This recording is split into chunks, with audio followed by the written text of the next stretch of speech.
vivre avec l'UDPS une succession monarchique avec la montée en puissance du fils Tshisekedi Félix. Mais pourquoi vous me parlez de succession? Et aussi bien en 69, quand il y a les étudiants de l'université de Lovanium qui sont attaqués, qu'est-ce que le candidat Tshisekedi faisait encore dans ces gouvernements-là?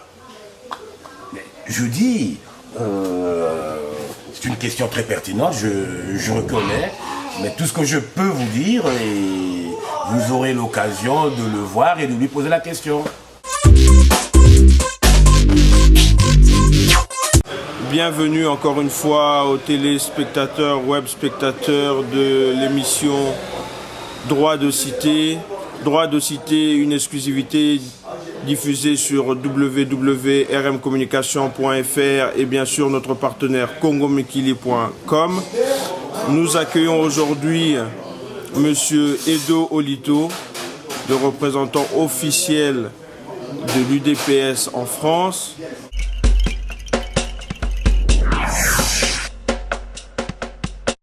Monsieur Olito va nous parler de la campagne présidentielle qui est en cours en RDC, les multiples déplacements et voyages du candidat Etienne Tshisekedi dont il est supporter.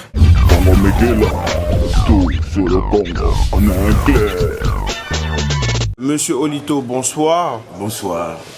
J'ai enfin eu la chance de pouvoir vous rencontrer après des multiples rendez-vous. Comment allez-vous? Moi je vais bien, je vais bien. Et vous? Un peu fatigué, mais ça va, il est un peu tard quand même. Après une longue journée, nous sommes là, enfin en face, pour pouvoir parler et développer de tout ce qui concerne la RDC.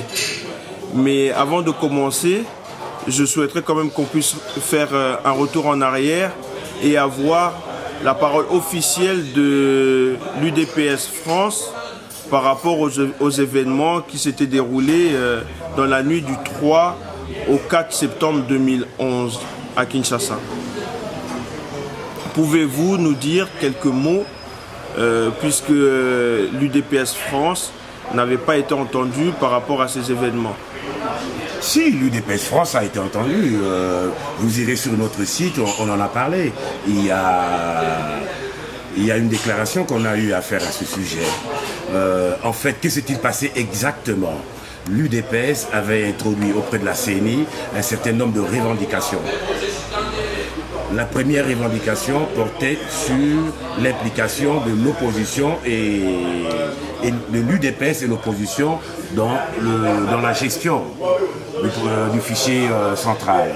Et la deuxième revendication de l'UDPS est relative à la publication immédiate de la cartographie des bureaux de vote par province et par commune sur tout le territoire national.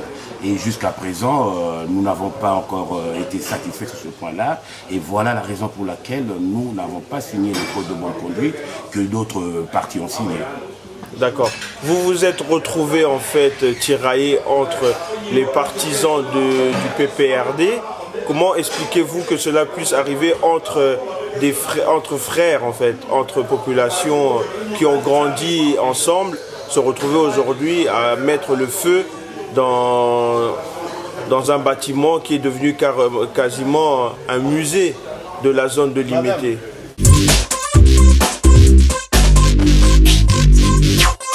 Un peu d'histoire, monsieur Olito.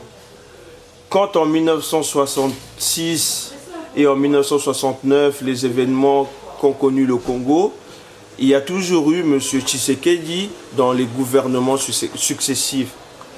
Pourquoi il n'avait jamais démissionné en fait? En 1966, quand il y a eu les pendus de la Pentecôte, pourquoi ne démissionne-t-il pas? Mais vous aurez l'occasion de le voir et vous lui poserez la question. Vous qui êtes proche de lui, vous n'avez pas de réponse à ce sujet? Non, pas que je n'ai pas de réponse à ce sujet. Vous aurez l'occasion de le voir et vous lui poserez la question.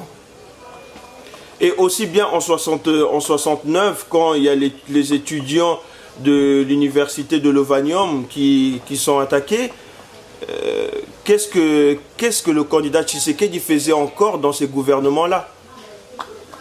Je dis, c'est une question très pertinente, je reconnais, mais tout ce que je peux vous dire, et vous aurez l'occasion de le voir et de lui poser la question.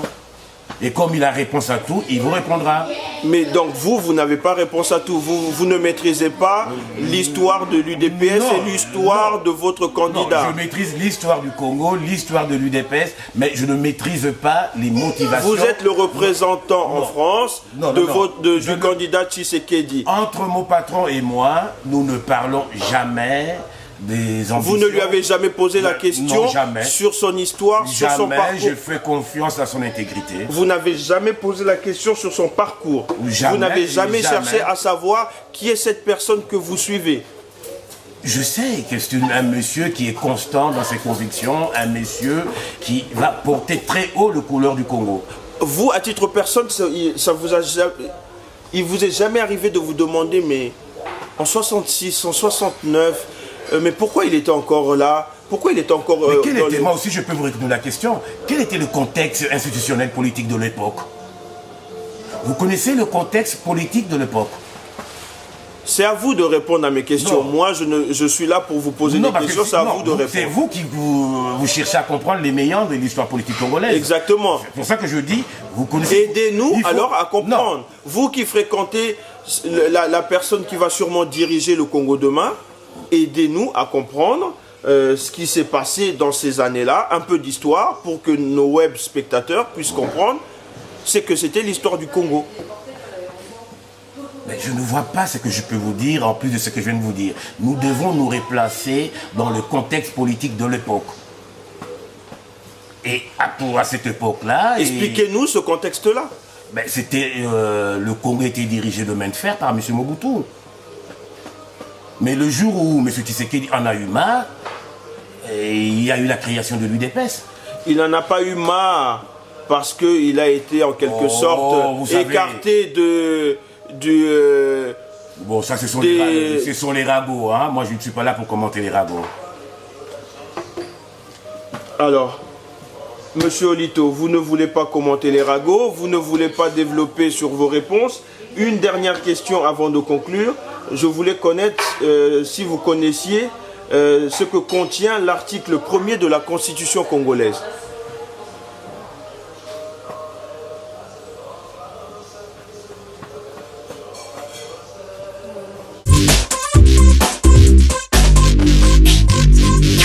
Comment pouvez-vous expliquer cette violence qu'il y a aujourd'hui en RDC entre les pro-PPRD et les pro-UDPS?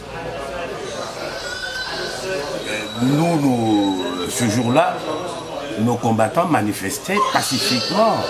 C'est à la suite des jets de pierre sur le véhicule de nos combattants qu'il y a eu ces violences-là. C'est pas plutôt les combattants de l'UDPS qui se sont d'abord pris au bâtiment du PPRD? Non. Notre leader venait de déposer sa candidature et au retour, ils ont pris l'avenue Sénué et à la hauteur de la permanence de l'interfédéral PPRD, ils ont commencé à nous jeter des pierres. Alors, allez-vous faire comme vos collègues de l'UDPS Belgique et demander à vos sympathisants une cotisation pour la reconstitution du siège à Kinshasa? Pourquoi pas? Pourquoi pas? On a déjà démarré cette campagne. Nous avons déjà démarré cette campagne. Comment se déroule cette campagne? Mais ça va. Le gens donnent, mais c'est pas comme on aurait souhaité, mais les gens commencent à donner. Comment faire pour qu'ils donnent plus que ce qu'ils donnent déjà? Ben, il faut le convaincre.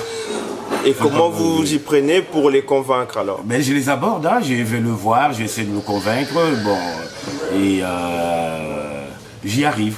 Vous y arrivez. Aujourd'hui, vous êtes à peu près à combien après vos demandes? Vous avez récolté combien en quelque sorte? Ben, je me dis que ça, c'est secret défense. C'est secret défense. Mais pour pousser les Congolais à cotiser encore plus, quand ils vont vous regarder aujourd'hui, quels sont vos besoins? Quels sont les besoins pour la reconstitution et aider l'UDPS financièrement? C'est de cotiser régulièrement. Faites-vous des appels aux cotisations? On fait toujours les appels. Par quel biais? Ben, sur notre site, hein, nous avons un mur sur Facebook ou par notre site UDPS. On fait toujours des appels de fonds. Vous avez combien d'amis sur Facebook? Plus de 5000, hein. Plus de 5000. Facebook, ça arrête le nombre d'amis à 5000. Comment pouvez-vous être à plus de 5000? Êtes-vous sûr de connaître le nombre d'amis que vous avez sur Facebook? Oui, c'est 5000. Vous m'avez dit plus de 5000. Ah non, là vous m'avez mal compris. J'ai dit 5000. Vous avez 5000. Je reviens sur les dégâts. J'ai pas bien compris en fait les estimations aujourd'hui, puisqu'il y a eu un buzz énorme sur ce qui s'est passé à Limété. Mais quels étaient les dégâts en fait? C'était à quelle hauteur, pardon, et ça peut se chiffrer à combien? Mais allez sur notre site, il y a toutes ces infos. Mais vous êtes le représentant officiel, on a la chance de vous avoir. Sur notre site, il y a toutes ces infos. Nous avons la chance de vous avoir et avoir l'information en direct. Nul n'est besoin de retourner sur le site. Mais si j'avais besoin, c'est un moyen aussi pour nous. Si j'avais besoin de ces informations-là, écoutez-moi, nos web téléspectateurs et autres ont besoin de vous entendre. Et voilà pourquoi on vous donne la parole aujourd'hui. Alors expliquez aux gens qui vont nous regarder ce qui s'est passé, combien vous estimez les dégâts subis par l'UDPS. Ça se chiffre en milliers de dollars, mais allez sur notre site, il y a toutes ces infos. Mais vous, à titre personnel, représentant, vous les avez, vous les connaissez? Je le connais, mais pourquoi j'envoie les gens sur notre site? Parce que je me dis, à travers cette démarche-là, ils auront aussi avoir d'autres informations qui pourraient les intéresser. Voilà pourquoi je renvoie les gens sur notre site. Je me retrouve face à vous aujourd'hui pour avoir des informations et vous me renvoyez vers le site. J'ai du mal à comprendre votre sens de la communication. Mais comment? Mais je me dis, la personne qui aura fait cette démarche-là, elle veut la personne qui cherchera à savoir exactement ce qu'a coûté, ce qu'a occasionné les pillages commis par les gens. Pourquoi refusez-vous de communiquer sur... Je ne refuse pas de communiquer. Avez-vous l'information, oui ou non? J'ai l'information. Dites-le nous, dites-moi. Non, je dis ceci, j'ai l'information. Si vous voulez avoir le chiffre exact, parce que je n'ai pas envie, je sais à peu près, je connais la hauteur de dégâts financiers, quoi, la hauteur des dépenses qu'on doit engager pour effectuer la maison. J'ai une idée, mais comme je n'ai pas le chiffre exact en tête, c'est la raison pour laquelle je dis, c'est lui qui cherche le vrai chiffre, il n'a qu'à aller voir sur le site. Vous alimentez régulièrement votre site, c'est ça que vous voulez nous dire? Oui. Le site est alimenté régulièrement, oui. Et de là, on peut avoir les informations au quotidien. Au quotidien. Quelle est l'adresse de votre site internet? UDPS. C'est sur Facebook, UDPS France. Facebook, UDPS France. Facebook, UDPS France. D'accord.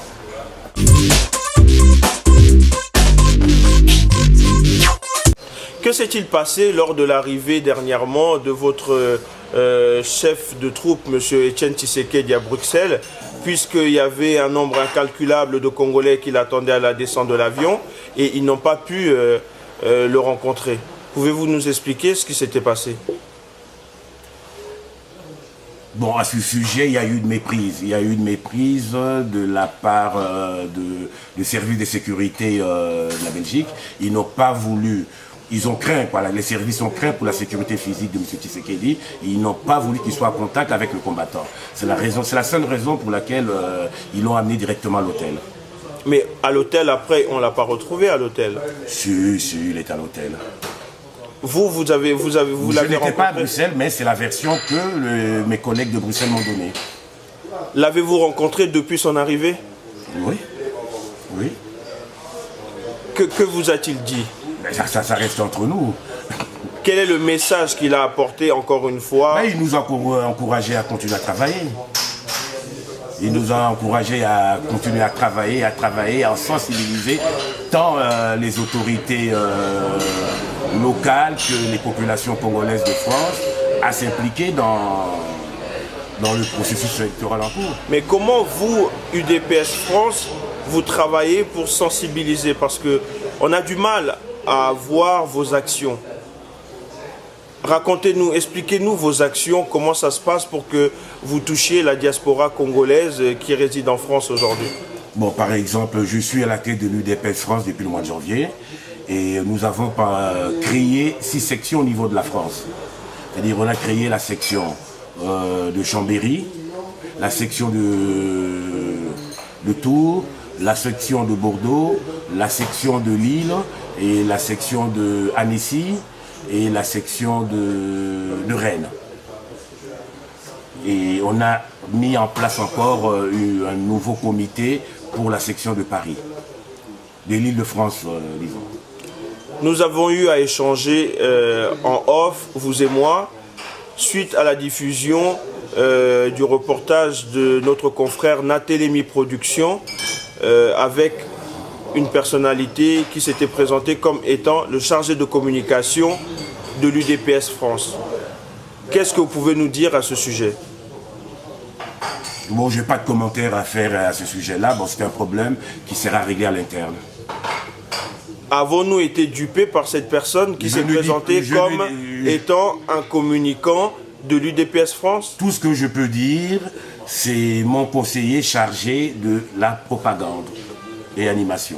Qui est le chargé de la communication au sein de la section UDPS France? C'est M. Kouba, Raphaël Kouba, et le porte-parole c'est M. Alexandre Kiedi, Leki. Il n'y a pas en quelque sorte en fait dans cette histoire de je suis, je ne suis pas, un manque de respect dans les règles établies par la section? Bon, excusez-moi, je n'ai pas envie d'évoquer ce problème ici. Passons à autre chose. Ok, passons à autre chose. Vous avez refusé de répondre à cette question. Nous faisons d'autres analyses qui nous amènent à dire qu'en fait, la notoriété du candidat Etienne Tshisekedi auprès de la diaspora est avérée, est incontestable. Mais on peut aussi voir que le message, le programme du candidat Etienne Tshisekedi est très très méconnu. Comment vous expliquez cela? Mais ça m'étonne que vous me dites que le programme de Tshisekedi est méconnu. Allez sur le site UDPS online, il y a le programme de l'UDPS. Le sujet, encore une fois, monsieur Olito, c'est pas mais si de nous envoyer. Je fais des micro-trottoirs chaque semaine. Les personnes que je rencontre, les Congolais que je rencontre, ne répondent tous par la même, c'est-à-dire on ne comprend pas le message. Quel est le message? Vous êtes là, dites-nous, diffusez encore une fois. Je vous donne l'occasion de diffuser encore une fois le message et je vous amène aussi la version des Congolais qui disent qu'ils ne comprennent pas votre message. Vous nous envoyez de nouveau vers le site. Je ne comprends pas. Qu'est-ce que je vais dire? Parce que tout sur notre programme, ou le projet des sociétés de l'UDPS, se trouve sur notre site. C'est ça que je voudrais dire. Mais le vrai message, parce que bon, il faut dire que nous sommes en pré-campagne. Nous ne sommes pas de plein pied dans la campagne présidentielle. Nous sommes en pré-campagne électorale. Et là, la seule chose que notre leader nous demande, c'est de nous battre pour la démocratie. De nous engager. Le programme de l'UDPS, c'est se battre pour la démocratie. Instaurer l'instauration d'un véritable état de droit au Congo. Qu'est-ce que c'est que l'état de droit?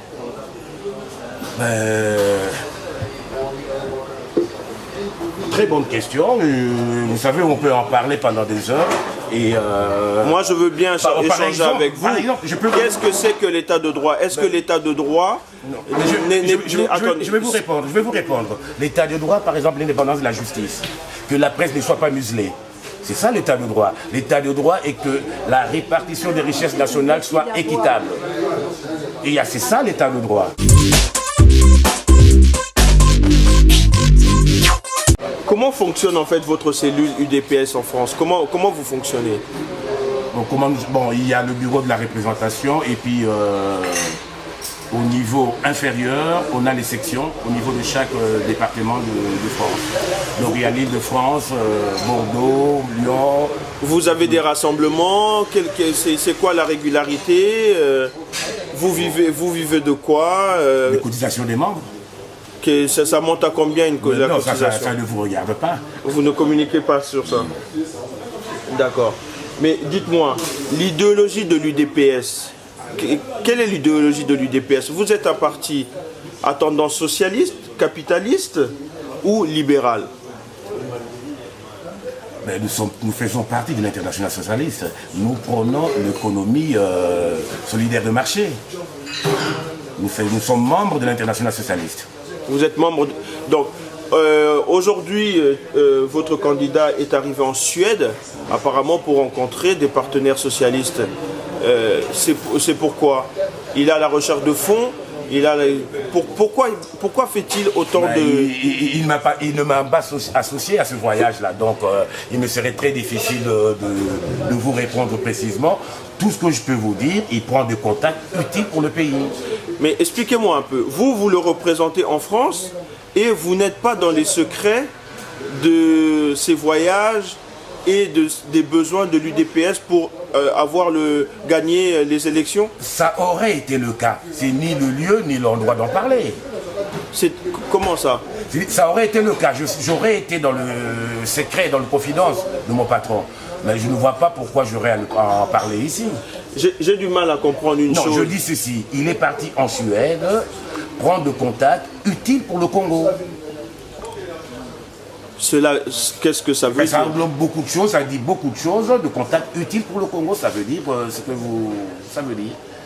Nous avons besoin de comprendre. C'est-à-dire que vous restez l'énigme. Le moment viendra où... Je vais vous appeler l'énigme Olito. Non, il est là pour prendre contact utile. Vous refusez de répondre à mes questions. Non, vous restez évasif par rapport à tout ce que je vous demande. Je ne refuse pas de répondre à vos questions. Je me dis, M. Tshisekedi, c'est un homme d'État et il est tout à fait normal qu'il rencontre d'autres hommes d'État et échanger. Alors, faisons un petit film. On arrive au mois de novembre, le jour des élections. Après avoir rempli les stades de la RDC, comment allez-vous réussir à transformer ce trop-plein des stades en vote?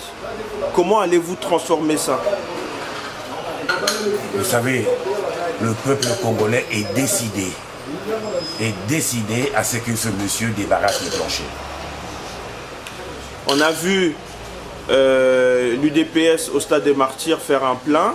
On a vu le congrès du PPRD au Stade des Martyrs faire 80%. Non, même pas 50%. Je vous l'accorde, même pas 50%. Mais il y a quand même une forte population qui a suivi. Après distribution des billets dollars.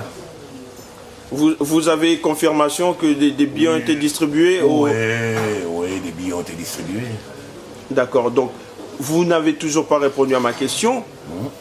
Comment vous, l'UDPS, allez réussir à transformer l'envie des Congolais de changer en vote? Comment vous allez vous garantir que cette personne qui est devenue sympathisante de la cause du DPS va se retrouver dans l'isoloir et choisir l'enveloppe UDPS? Je vous le dis, l'élection présidentielle au Congo, il y a deux camps qui s'opposent. Il y a le camp de la majorité présidentielle, il y a le peuple congolais et son leader Tshisekedi. Et le peuple congolais est décidé à traduire dans les urnes l'enthousiasme, le soutien qu'il manifeste actuellement à M. Tshisekedi. Vous oubliez les autres candidats tels que Vital Kamerhe, Kengo Adondo. Ils sont de la majorité présidentielle, excusez-moi. Ces gens-là ne risquent pas de faire perdre votre candidat? Ils sont de l'autre camp, ils sont de la majorité présidentielle. Donc, ils peuvent vous prendre des voix et vous faire perdre, oui ou non? Non, nous ne craignons pas. Pourquoi nous les empêcherons de se présenter? C'est pas ma question. Ma question est de savoir si la présence lors des élections des autres candidats, puisque nous en comptabilisons 11, ces 11 autres candidats ne vont pas vous faire perdre un certain nombre de voix qui seront stratégiques pour la suite des événements. Vous ne pensez pas que ça sera quelque chose de très important? Le peuple congolais est décidé de faire partir Kabila. Donc Vital Kamerhe aura 0 vote, Kengo Adondo aura 0 vote. Le peuple congolais sait très bien que Kabila égale Kengo égale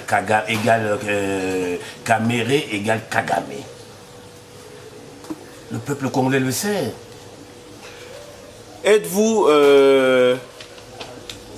partisan de ces personnes qui disent en fait que le président congolais actuel est un Rwandais? Le considérez-vous comme un Rwandais? J'ai ouï dire qu'il était rwandais, mais je ne peux pas le confirmer. J'ai jamais vu sa carte, son certificat de naissance, alors je ne peux pas confirmer ni infirmer. Mais j'ai ouï dire qu'il serait. Avec le succès réalisé dans le Katanga et à Kinshasa, pourquoi votre candidat Etienne Tshisekedi revient si souvent en Europe et aux États-Unis? Mais je reviens toujours à la même réponse. Il a un calendrier et un agenda que moi je ne gère pas. Et il prend toujours des contacts utiles et pour le parti et pour le Congo. Des contacts utiles, mais nous avons besoin de ça. Bon, nous avons besoin de savoir. Les élections se gagnent-ils sur le terrain ou c'est à l'extérieur? Parce que sa campagne, pour l'instant, est focalisée sur des voyages en Occident. La campagne électorale n'est pas encore ouverte, à ce que je sache. Sa pré-campagne. Non. Sa pré-campagne. Donc il a le droit ou la faculté de voyager.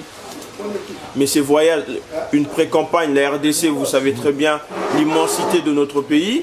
Je pense qu'il y a beaucoup à faire déjà avant de venir voir les Occidentaux, non?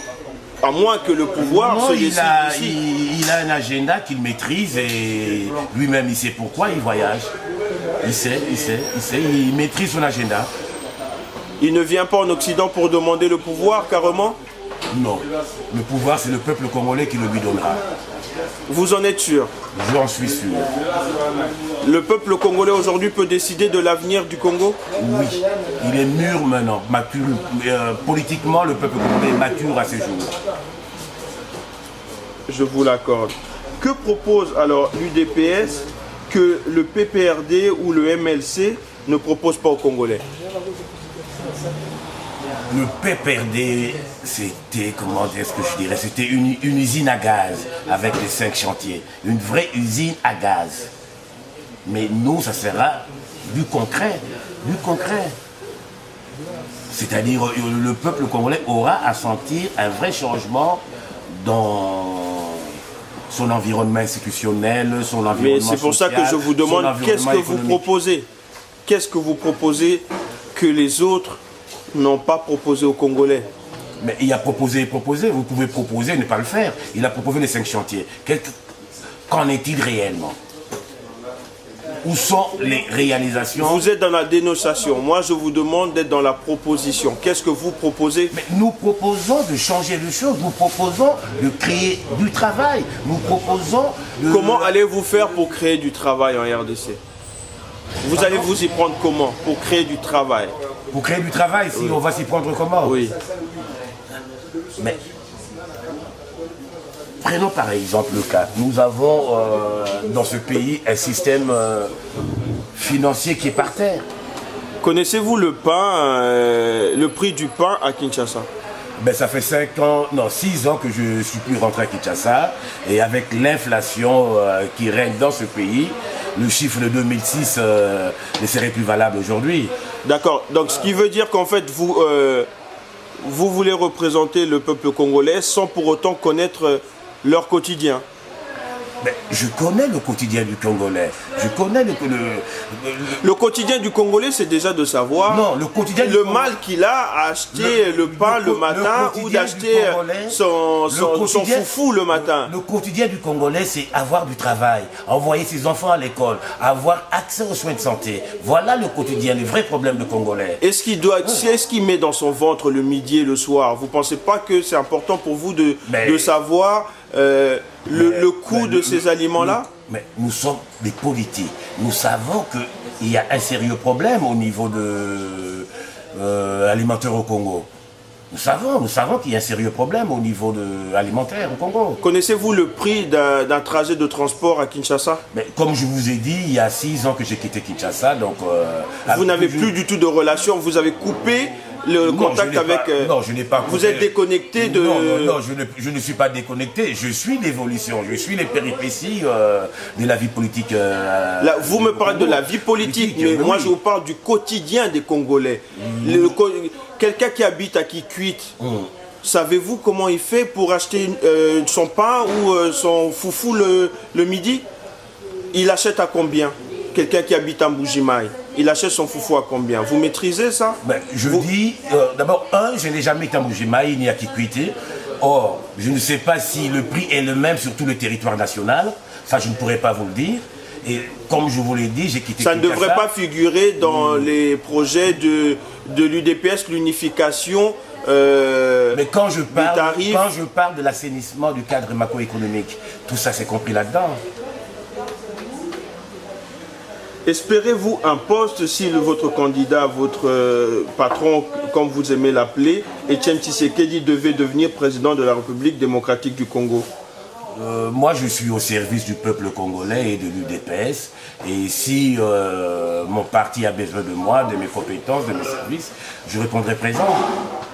Donc, vous êtes dans l'attente d'un poste en cas de victoire? Je ne suis pas dans l'attente d'un poste, mais je dis, si mon parti a besoin de mes compétences, je le servirai comme je le sers aujourd'hui. En traduction, vous êtes dans l'attente d'un poste. Ça, c'est vous qui le dites. Mais moi, je sais bien ce que j'ai dit. Si mon parti a besoin de mes compétences, je serai là, je répondrai présent. Donc, M. Olito fait l'appel de pied à son parti et à son président pour lui notifier qu'il est prêt à servir son pays. Non, si mon pays et mon parti ont besoin de moi, je répondrai présent. Allons-nous revivre avec l'UDPS une succession monarchique avec la montée en puissance du fils Tshisekedi, Félix? Mais pourquoi vous me parlez de succession? Il a été militant, combattant de base, il a gravi les échelons, il se retrouve à un poste qu'il mérite. Il est là pour ce mérite, et non parce qu'il est le fils de M. Tshisekedi. Donc demain, faisons un film, Tshisekedi arrive et gagne les élections, se retrouvant malade puisque on entend des bruits sur sa maladie, il ne peut plus conduire le pays. L'UDPS nous proposera qui comme candidat? Je ne lis pas dans le marc de café pour prédire l'avenir. Je ne lis pas dans le marc de café, comme on dit. Je ne suis pas devin. Donc vous nous faites comprendre par là que M. Félix n'est pas appelé à reprendre l'UDPS. Mais je ne connais pas les ambitions personnelles de M. Félix pour en parler. Posez-lui la question. Votre président ne prépare-t-il pas sa relève avec son fils qui fait monter en puissance? Non, il n'a pas aidé son fils à gravir les échelons. Monsieur Olito, je reprends sur la constitution congolaise. Monsieur Olito, sur la constitution congolaise, qu'est-ce que vous pouvez nous dire sur l'article 1er de la constitution congolaise? Mais vous savez, en 2006, il y a eu un référendum. Et au terme de ce référendum, une constitution a été adoptée par le peuple congolais. Mais que constatons-nous depuis l'élection de M. Kabila? Il ne fait que tripatouiller la constitution. En fait, il est en train d'aménager la Constitution dans le sens qui lui est favorable. Or, Ce faisant, il est en train de bousculer, je dirais, de bousculer les fondamentaux constitutionnels mis en place par le peuple congolais. Mais que contient cette constitution? Le premier article, c'est quoi? Bon, il parle du caractère notamment laïque de l'État congolais et de notre souveraineté. De la souveraineté du pays? Oui, Il parle aussi peut-être de la devise, non? Oui, notre devise, oui, de notre devise. J'ai parlé des vrais fondamentaux de notre Constitution. D'accord. Et en tant que patriote et homme politique, pouvez-vous nous dire 2-3 phrases de l'hymne national congolais? Debout Congolais, unis par le sort, unis par le sort pour l'indépendance. Ok, satisfait? Je vous remercie beaucoup. Monsieur Olito, merci d'avoir participé à notre émission Droit de cité. Droit de cité qui a permis aujourd'hui aux représentants UDPS France de donner sa version, de pouvoir s'expliquer devant notre caméra. Je vous invite à nous suivre et encore. Prochainement, d'autres personnes plus intéressantes les uns les autres. Merci beaucoup et à bientôt. Bye bye. Bonsoir.